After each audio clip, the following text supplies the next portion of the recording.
Quiero agradecer a Mi Tierra Televisión la posibilidad de compartir unas consideraciones sobre las cruzadas con los espectadores tinerfeños. Hace solo 8 años, en 1999, se cumplió el 9º centenario del final de la primera cruzada, de la toma de Jerusalén. Y por aquella época, en las librerías españolas había muy pocos libros sobre las cruzadas y muy sorprendentes. Por una parte, había ya por entonces docenas de ediciones, y se han seguido haciendo más, de las cruzadas vistas por los árabes.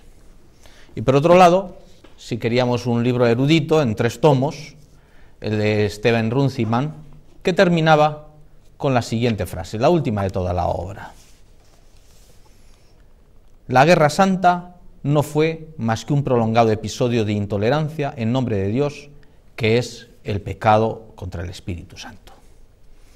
Estos eran los alimentos con que un lector podía hacerse una idea sobre las cruzadas, muy distintos, desde luego, de aquellos que todavía en mi infancia y en la de las otras personas de mi generación teníamos libros infantiles sobre las cruzadas, buenos históricamente, en que no cabía duda que nos identificábamos nosotros, los europeos y cristianos, con los cruzados. ¿Qué ha pasado para que nos hayamos convertido, por mor, creo yo, de la alianza de civilizaciones, en creyentes de que la visión árabe, siendo parcial, es más imparcial que la visión cristiana? ¿O que la visión agnóstica pueda hablar en nombre de la visión cristiana? Es verdaderamente contradictorio y es uno de los problemas para elaborar una memoria histórica que nos estamos encontrando los católicos en este momento. Yo voy a procurar hacer una exposición de los hechos de las cruzadas y hacer también una defensa contra esta acusación de pecadores contra el Espíritu Santo de los cruzados. Lo que llamamos cruzadas son, en cierto modo, una elaboración a posteriori de los historiadores. Se habla de 8 cruzadas, primera cruzada, segunda cruzada, esos son los nombres que han recibido hasta la 8ª. Y la misma palabra de cruzada fue desconocida para los que en ella intervinieron. Usaban otros nombres que fundamentalmente eran el paso, el camino, la peregrinación a Jerusalén.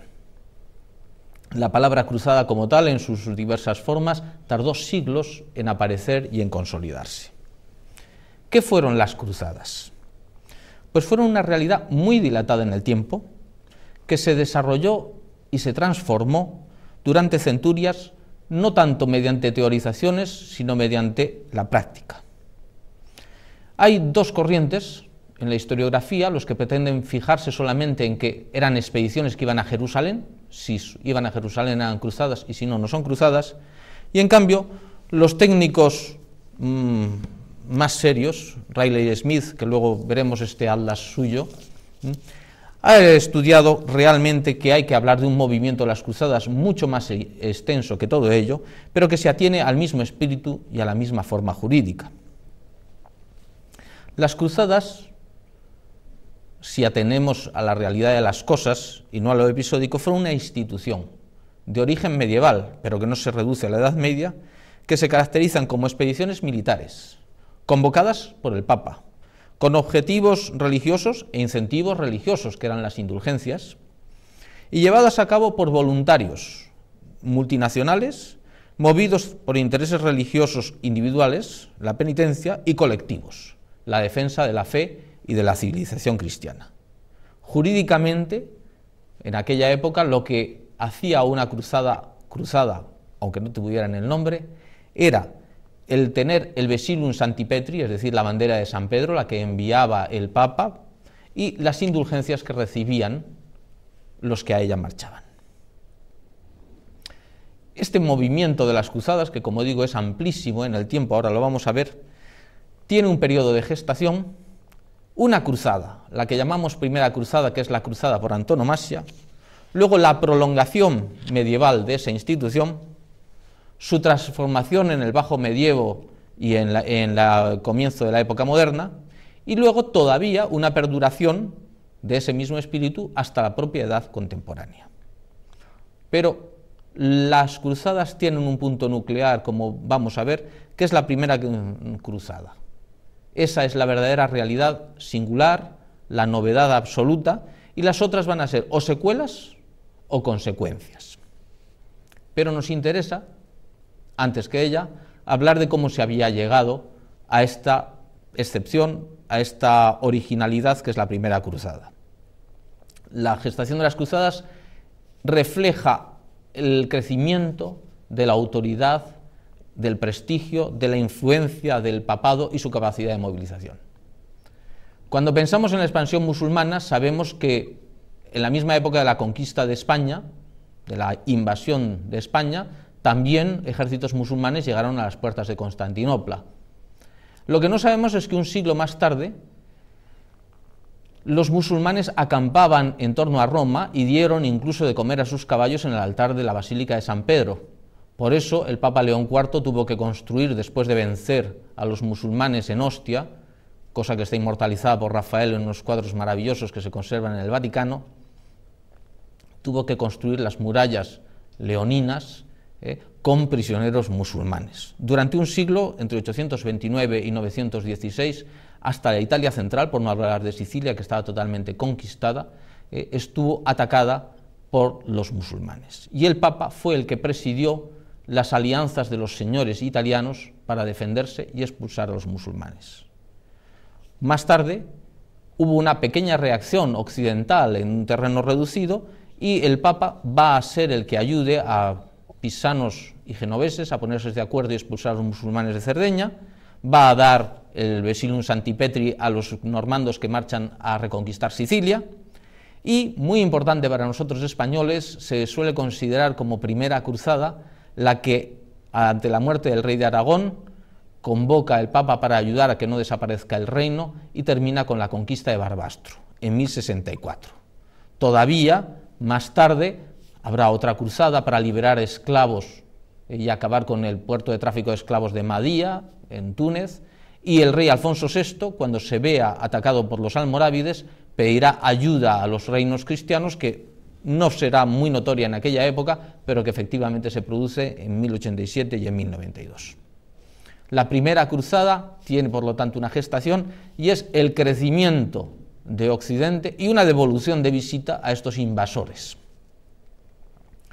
En 1095, el Papa Urbano II va a convocar en el Concilio de Clermont a los presentes en un discurso que era esperado con expectación, diciéndoles que les invita a marchar a la reconquista de Jerusalén, que está en manos de los infieles. Dentro de los musulmanes ha habido entonces un cambio a un radicalismo mayor, para ayudar a los cristianos de Oriente que han pedido ayuda, para dejar las guerras intestinas y para buscar expiación por los propios pecados. El público lo acoge lleno de entusiasmo, gritan Deus lo volt, Dios lo quiere, y se alistan millares de voluntarios de diversas zonas del occidente cristiano, desde Sicilia hasta los Países Bajos, unos nobles, otros menesterosos, y marchan hacia Jerusalén. La historia no la voy a contar porque es una historia que merece leerse íntegra. Es una aventura de más de 3 años, absolutamente sorprendente desde el punto de vista humano. Que unos ejércitos diferentes países se pongan de acuerdo con muchísimas dificultades, pero siempre terminen poniéndose de acuerdo. Que atraviesen países amigos, un ejército que atraviesa un país ajeno, y países enemigos, de victoria en victoria, porque cualquier derrota hubiera sido el exterminio. Tomen ciudades y sean sitiados en ciudades, y terminen tomando Jerusalén a mayor distancia que la expedición de los 10.000, no tiene una comparación militar, sino en las campañas de Alejandro, y poco más. Humanamente es una gesta militar y excepcional como pocas, y hay que comprender que los que lo vivieron cristianamente vieran algo de milagroso incluso en su éxito. Es absolutamente la única cruzada, de las que vendrán después, que atraviese por tierra toda Europa y toda Asia Menor. Este mapa, por ejemplo, puede reflejar lo que es la primera parte de concentración y la segunda de marcha. La primera cruzada tiene una consecuencia enorme. Primero, se erigen en el este del Mediterráneo lo que se llaman los estados latinos, el Reino de Jerusalén, el Condado de Trípoli, el Condado de Edesa y el Principado de Antioquía. Unos reinos cristianos pequeños, pero que se van a mantener cerca de 200 años con reducciones paulatinas. Hasta 1291, como diremos, no termina el dominio latino en el Mediterráneo. Ahora bien, no solamente estos reinos latinos. Bizancio había perdido todo Asia Menor, lo que hoy es Turquía, que era la población cristiana sojuzgada a unas bandas de turcos seljúcidas. Bizancio recupera sus fronteras en Asia Menor, y el reino cristiano de Georgia, en el Cáucaso, también sometido, tiene en el siglo XII, justo después de la Primera Cruzada, una independencia y su época dorada. Por otra parte, se van a fundar las órdenes militares, que son un siglo anteriores, son verdaderas órdenes religiosas, con mandamientos religiosos, con votos religiosos, reconocidas por la Iglesia, y que son un siglo anteriores a los franciscanos y a los dominicos que consideramos tan típicamente medievales. Y en Occidente el entusiasmo por la empresa crecerá. Se considera que esa es la única verdadera guerra, no la guerra que se hace entre cristianos, y el papado encontrará que hay un instrumento poderoso, con solo su autoridad moral, que va a poder usar en otros frentes contra paganos, también contra herejes, e incluso contra los enemigos políticos, que son los gibelinos, los enemigos políticos del papado.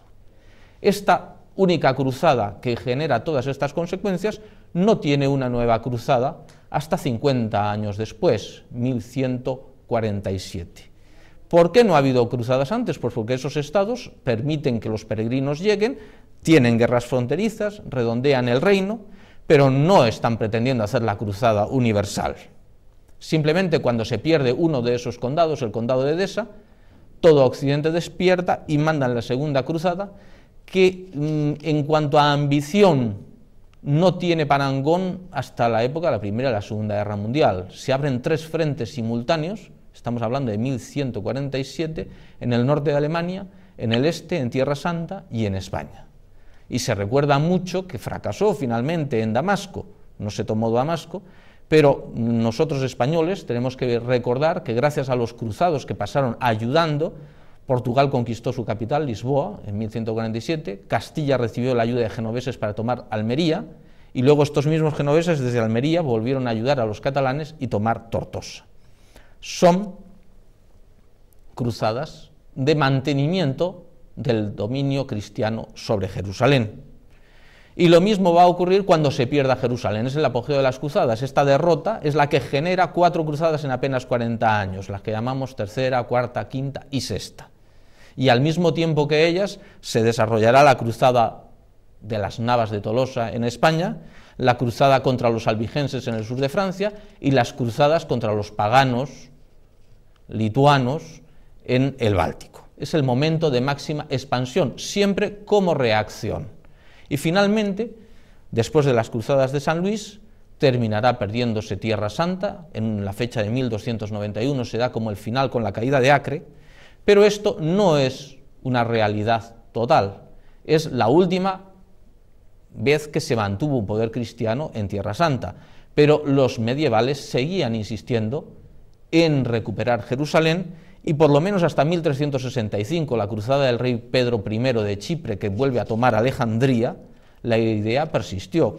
Cuando en tiempos de Fernando el Católico se avanzó por el norte de África con Pedro Navarro hasta Trípoli y Argel, el rey católico llegó a considerar la posibilidad de marchar a la reconquista de Jerusalén. El ideal no se había perdido, pero se transformó, por vía de la derrota y la pérdida de los santos lugares, en una ayuda religiosa a las guerras defensivas contra el Islam, que empieza a atacar no solamente de nuevo en España con los almohades, sino los turcos acaban con el Imperio bizantino poco a poco e invaden Europa, invaden los Balcanes. Y el Papa va a convocar unas veces y a bendecir otras ligas defensivas de Estados, ya no son voluntarios, que están replicando a esa invasión, defendiéndose o replicando en el mar, como los caballeros sanjuanistas están haciendo desde la isla de Rodas. Para el público canario puede ser interesante saber que una de estas muchas cruzadas marítimas en el Mediterráneo, la de 1390 de Madía, hizo sus armas Juan de Betancourt. Aunque los fracasos fueron grandes, en Kosovo, en Nicópolis, en Varna, hasta que llegó la caída de Constantinopla en 1453, pero todavía entonces hay una revancha, que es la toma de Belgrado, la reconquista de Belgrado, en 1456. Estamos en la transición entre el fin de la Edad Media y el comienzo de la Edad Moderna. En la Edad Moderna la amenaza turca crece todavía más, ya claramente son guerras de estados apoyados por el Papa, y el momento decisivo es la Santa Liga Lepanto. Lepanto, que es la única batalla quizá en la historia del mundo en que no solamente se mide por las naves hundidas y apresadas, por los muertos de un bando y por el otro, sino por los 12.000 esclavos cristianos liberados que iban de galeotes en las naves turcas. Y todavía en el siglo XVII se mantiene el espíritu de cruzada, y el Papa va a bendecir cruzadas cuando los venecianos defienden Creta, y se da la particularidad de que en esta guerra de Candía España y Francia están en guerra, pero sus navíos ayudan por igual y al mismo tiempo a los venecianos en Creta. Y la cruzada de Viena, en 1683, observemos que ya estamos a fines del siglo XVII y de la que hablaremos un poquito más tarde, hasta 1717, la toma de Belgrado, se puede hablar de cruzadas. Solo con el triunfo del laicismo, de la Ilustración, de la Revolución Francesa, al dejar la política de los estados de ser católica, no tiene sentido que el Papa pueda ser escuchado. Pero el ideal de defensa de la religión estaba ya tan arraigado en el pueblo que el pueblo ya no vive como cruzada la defensa de su religión en su propia tierra. Es las guerras de la Vendée, de Andreas Hofer en el Tiral, la guerra de la independencia en la península ibérica, o los cristeros mexicanos pueden hacer ya en 1926 alusión a la guerra por Jerusalén y decir que la suya en defensa de la religión en su patria es tan justa y que merece el mismo mérito. Era su convicción subjetiva, que va a llegar normalmente a muchos de los voluntarios que en 1936 actuaron en España por motivos religiosos. Y en medio de esta época, el final, el espíritu arraigado en el pueblo, se convoca, y es justo recordarlo, la última cruzada en que un papa ha prometido indulgencias como si a Jerusalén marcharan a los que le defendieron los estados del Papa, que no amenazaban a nadie, contra la invasión de los que en nombre de la unidad italiana iban a imponer un liberalismo agresivamente laicista que amenazaba la libertad de la Iglesia. Es una cruzada tan romántica que ningún enemigo de las cruzadas puede encontrarle una pega.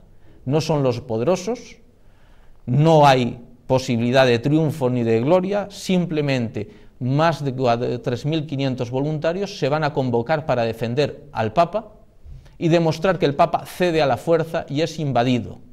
Y todo su afán es, cuando se les da todavía la orden de rendirse, el Papa no quería derramamiento de sangre, quería manifestar su resistencia simplemente, dicen que no se rendirán simplemente a una orden verbal, sino que esperan la orden escrita para que quede claro que ellos no estaban dispuestos a regatear su sangre, sino todo lo contrario. Gracias a esa resistencia, y es importante decirlo, este final hasta hoy de las cruzadas jurídicamente, el Papa tuvo un argumento para poder conseguir ser hoy jefe de un Estado independiente que puede presentarse por todos los países del mundo como independiente de cualquier poder y no con el pasaporte que tendría que llevar, sino de un país blanco o de un país alineado en la OTAN, para que comprendamos cómo los sacrificios pueden tener frutos, aunque no sean triunfadores. Porque esto nos liga a la segunda parte que quería tocar. ¿Cuál es el juicio que podemos tener como cristianos de las cruzadas? ¿Se pueden defender las cruzadas? ¿Son un pecado? ¿No son una guerra y toda guerra es un pecado? ¿Hay que pedir perdón por las cruzadas? Pues voy a tocar estos temas con otra extensión parecida. El pacifismo absoluto, que equipara al agresor al agredido con el agresor, es una injusticia que solamente hace juego al primero. Es evidente que el que se defiende no tiene la misma culpa y que tiene un derecho. ¿Y la Iglesia no es pacifista en modo absoluto? Pues no, no lo es. Leamos el Concilio Vaticano II, que nos dice claramente que mientras exista el riesgo de una guerra y falte una autoridad internacional competente y provista de medios eficaces, que es lo que ocurría desde luego en la Edad Media, una vez agotados todos los recursos pacíficos de la diplomacia, no se podrá negar el derecho de legítima defensa a los gobiernos. Los que en servicio de la patria se hallan en el ejército considérense instrumentos de la seguridad y libertad de los pueblos, pues desempeñando bien esta función realmente contribuyen a estabilizar la paz. Así que no es la guerra como tal un motivo para pedir perdón, pero ¿acaso las cruzadas no merecerán vergüenza por parte de los cristianos que se han hecho? No vamos a defenderla por mi palabra, que valdría poco. Si uno va a internet al sitio del Vaticano, puede bajar un discurso, 2 discursos como mínimo, de Juan Pablo II en 1983, en septiembre, en Viena, donde se persona específicamente para celebrar, conmemorar la Cruzada de Viena. Aunque los textos están solo en alemán e italiano, voy a procurar leerlo y compartirlo con ustedes. A todos nosotros, dice Juan Pablo II, nos es notorio que hace 300 años las tropas del Imperio Otomano ciñeron con un asedio esta ciudad, como ya lo habían hecho en 1529, con gran superioridad de fuerzas. El recorrido de aquellos ejércitos había sido signado de terror, de incendios, de estragos y deportaciones. La miseria, los lamentos, los sufrimientos eran indecibles, y era admirable el coraje de los defensores de Viena. Tomaban fuerza de su fe, de la oración y de la convicción de combatir, no solo por su país, sino también por Europa y por el cristianismo.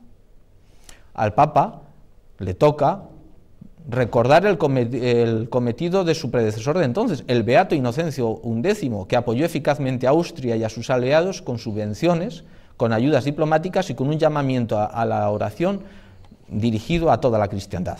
Y también al Papa polaco le se ha concedido hablar con particular emoción del rey polaco Juan Sobieski, que condujo a las tropas de socorro aliadas que liberaron Viena, en un momento en que los heroicos defensores de la ciudad, con las últimas fuerzas solamente, apenas podían evitar la ocupación.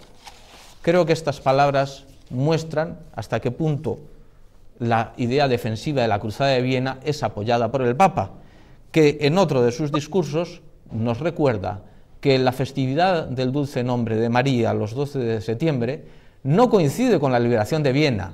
Fue erigida canónicamente para celebrar el triunfo de la Cruzada de Viena, como la fiesta de la Virgen del Rosario fue erigida canónicamente el 7 de octubre para festejar la victoria de Lepanto. Lo más importante de todo es comprender este sentido defensivo de las cruzadas. La de Lepanto, la de Viena, no tienen ninguna duda. Las medievales, que intentaban recuperar Jerusalén, ciudad cristiana, tampoco nos cuesta mucho una vez reconquistada.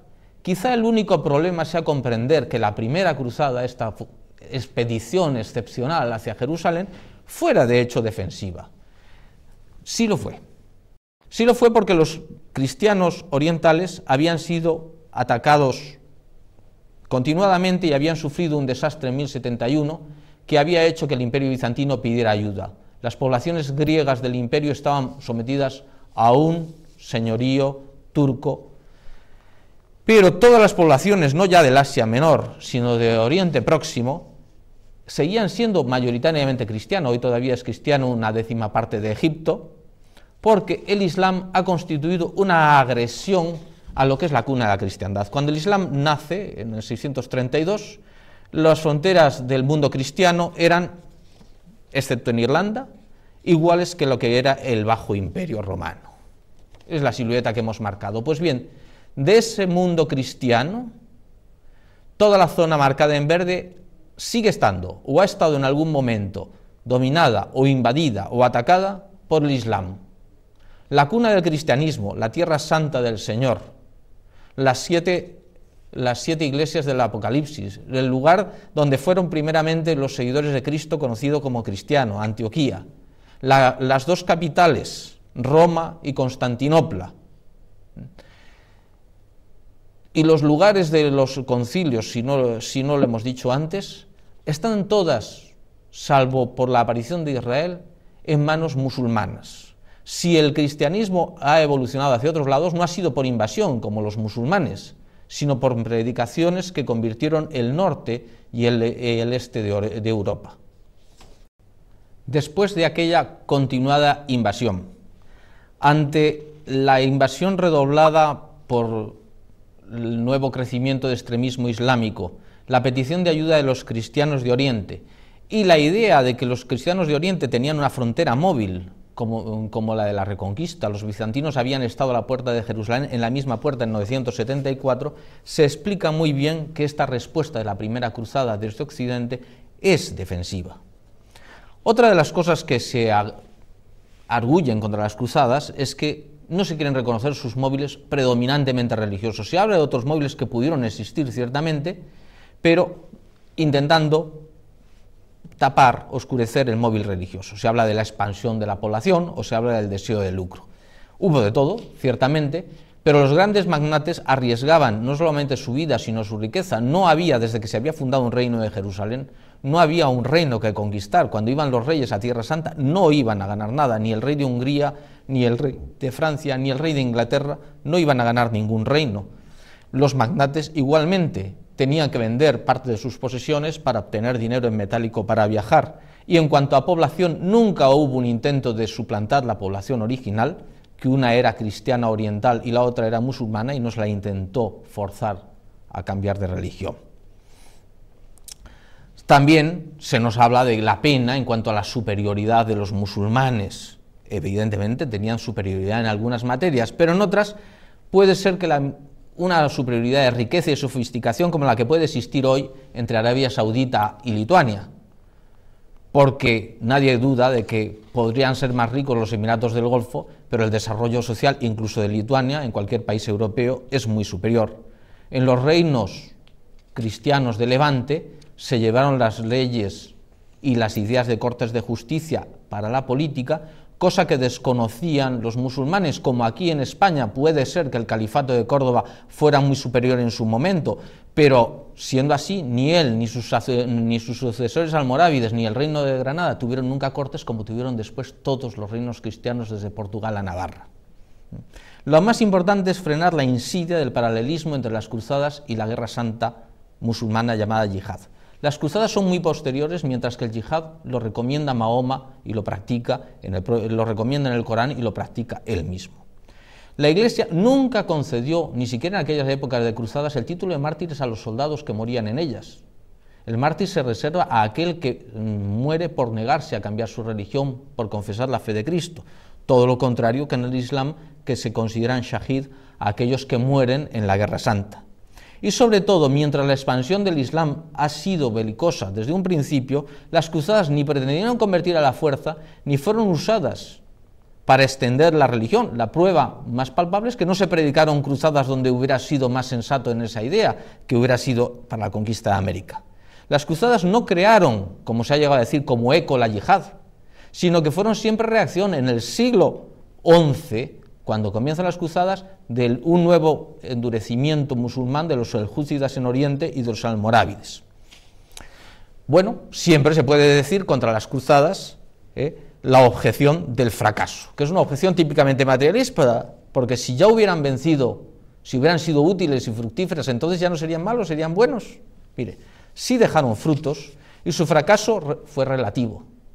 Si pensamos que estuvieron solo 200 años allí, 200 años es el gran imperio británico en la India. Si pensamos que Jerusalén fue solo 90 años cristiano, menos ha durado el imperio soviético. Y si pensamos que la segunda conquista de Jerusalén fue muy corta, fue más larga que todo el imperio napoleónico. Fracasos en la historia es todo menos la vida de la Iglesia, que es la única que sobrevive a las cruzadas y a sus enemigos. No es una objeción de peso los abusos. Pues claro que hubo abusos. Pero hablar de los méritos de los musulmanes, de un caballerosísimo Saladino y de unos malvadísimos cruzados, es no presentar todos los grandes rasgos caballerosos de los cruzados y olvidar, por ejemplo, que el propio Saladino, y no hablo de otros, después de la batalla de Hattin, ordena matar a todos los caballeros prisioneros sanjuanistas y templarios y la única diferencia es que unos cronistas dicen que los mandó degollar y otros que entregó cada uno un alfaquí distinto para que le aplicara el género de muerte que quisiera. Los frutos positivos de las cruzadas fueron muchos. Todo lo que hay en Tierra Santa de construcción religiosa o de castillos se debe a la época de los cruzados, porque anteriormente el califa al-Hakim había destruido todos los templos cristianos procedentes de la antigüedad. En religión debemos a las cruzadas toda la doctrina de las indulgencias de las que nos procuramos lucrar los fieles, o la orden carmelitana, que fue fundada por gente que había ido allí. Hubo un legado de madurez social. Los cruzados iban a Tierra Santa porque sabían que sus familias no iban a perder sus bienes. Hubo un legado de solidaridad europea, es la única gesta en que han estado todos los europeos sin excepción unidos. Y hubo frutos de caridad. Quiero hacer solamente un subrayado. Lo que más extraño puede parecer de las cruzadas, unos monjes que al mismo tiempo fueran guerreros, esto es el origen de la caridad tal y como la entendemos hoy, e incluso de la caridad no ya cristiana, sino secularizada de las ONGs. Las órdenes militares, a diferencia de todas las órdenes que había habido antes, estaban centralizadas y focalizadas. Recogían voluntarios, recogían dinero de Europa y lo llevaban a Tierra Santa. Y los caballeros mismos que combatían periódicamente pasaban de retaguardia al frente y del frente a retaguardia, de tal modo que cuando uno se alistaba al temple, que cuando uno daba limosnas al hospital, sabía que el mismo género de personas que lo recibía era el que lo iba a aplicar. Nunca la cristiandad había rezado junta por un solo objetivo, nunca había dado limosna por un mismo objetivo, como con las cruzadas, y desde entonces tenemos esta herencia. Como cosa episódica puedo decir que se conservan documentos de regalar hasta 2 pieles de foca en Groenlandia para la liberación de Jerusalén. Esto que ahora celebramos como un gran éxito, también se lo debemos a las cruzadas. Las cruzadas fueron una devoción popular, una expiación penitente. Por eso, cuando se habla de los pecados de los cruzados, hay que decir que ellos se reconocían pecadores y hacían penitencia. Lo que no vemos es que haya dejado de haber pecados en nuestro siglo y no vemos que se haga penitencia por esos pecados. Vamos a terminar con una recapitulación. Fueron empresas gloriosas en lo humano, un patrimonio común de los europeos y un reflejo de gran piedad que hoy extrañamos porque vivimos en una época más pacífica, pero que no es menos piedad por no ser nuestra. La segunda cosa es que una charla como esta debe intentar animar a todos los tinerfeños a que lean más sobre las cruzadas y no se dejen ganar por esos mitos enemistosos. Un libro de un profesor español, docto y modernísimo, les puede ayudar, como el de Carlos de Ayala. Un libro más general, no sobre todo el movimiento de las cruzadas en 9 siglos de cruzadas, crítica y apología, puede ayudar a un conocimiento apologético y a una defensa de los mismos. Y no quiero terminar sin aludir a un último punto. No podemos creer que los cruzados, que no fueron por su propia voluntad a Tierra Santa, sino impulsados por la autoridad espiritual del clero, para defender verdaderos intereses cristianos, hasta arriesgar y entregar sus vidas, vayan a ser juzgados del pecado contra el Espíritu Santo por aquel que en la última cena dijo que nadie tiene mayor amor que el que da su vida por sus amigos. Yo pienso que más bien todo lo contrario.